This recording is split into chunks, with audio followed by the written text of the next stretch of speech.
This is the respiratory lab. We're going to identify loosely structure, function, tissues that might be found there from the entrance point of air into the nose through the respiratory tract, identifying as many as possible, on different models, these different structures.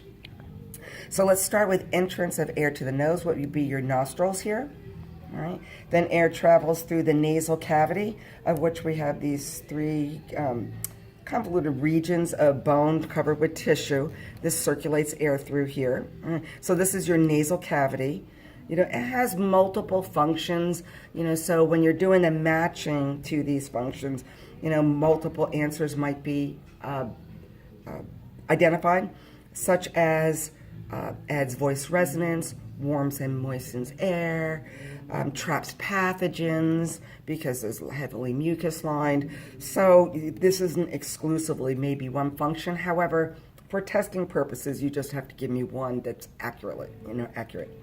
Right, then to the back of that nasal cavity is going to be the nasopharynx, oropharynx, laryngopharynx.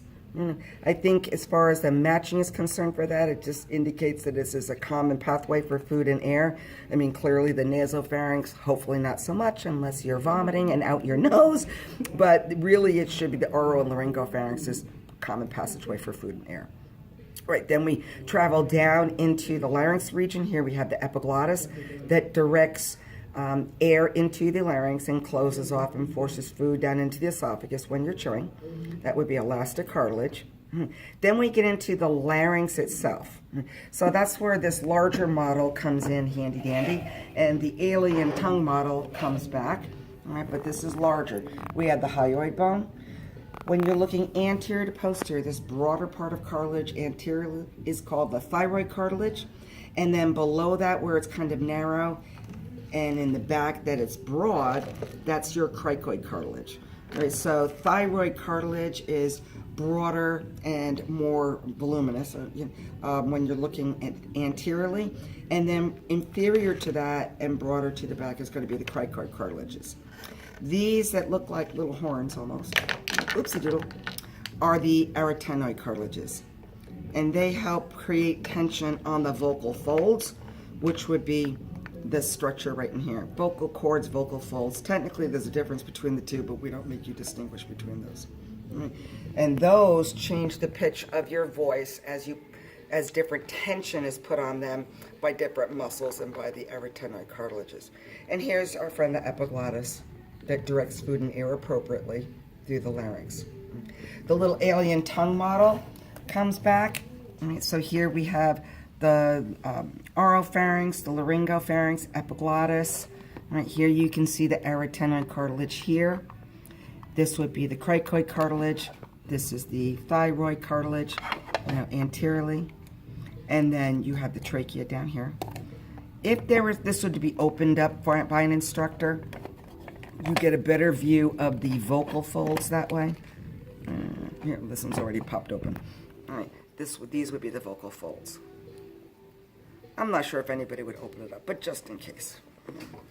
Okay, so now that we have air, oh, and by the way, the function of the thyroid and cricoid cartilages is to maintain a patent airway in the larynx, and the arytenoid cartilages, put tension on the vocal folds.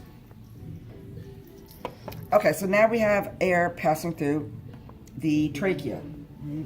From the trachea, or the trachea, I should say, transports air from the larynx into the chest cavity, all right, into the thoracic cavity, not into the lungs.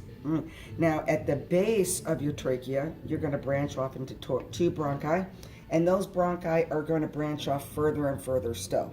So anything here beyond this, what's called the carina, where the trachea bifurcates into two right and left bronchi to each respective lung.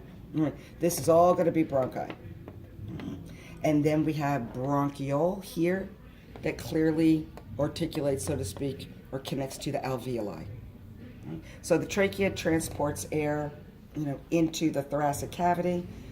There's, of course, different ways to kind of define that, so to speak. We have each bronchi that transports air from the trachea into each lung. they break down further into a bronchiole.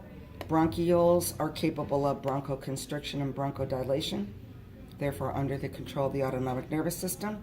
And then we have the alveoli, where gas exchange occurs. Here on this model, the cookie sheet model, we have nares is a little hard to identify, but I guess if someone wanted to put a little arrow right there, they could. You had the nasal cavity, 4, 5, and 6. Nasopharynx, oropharynx, laryngopharynx, respectively. Then we have the entrance point into the trachea. Here is where the larynx is located, but it's rather small, so most instructors are going to use these larger models, either these that are in this greenish color or maybe one of these gray ones here for the same structures. Okay, and that takes us to tissues. So, we can put some slides on the overhead, and do a video in the dark, I guess, and look at tissues if you want. Are you going to use anything on top?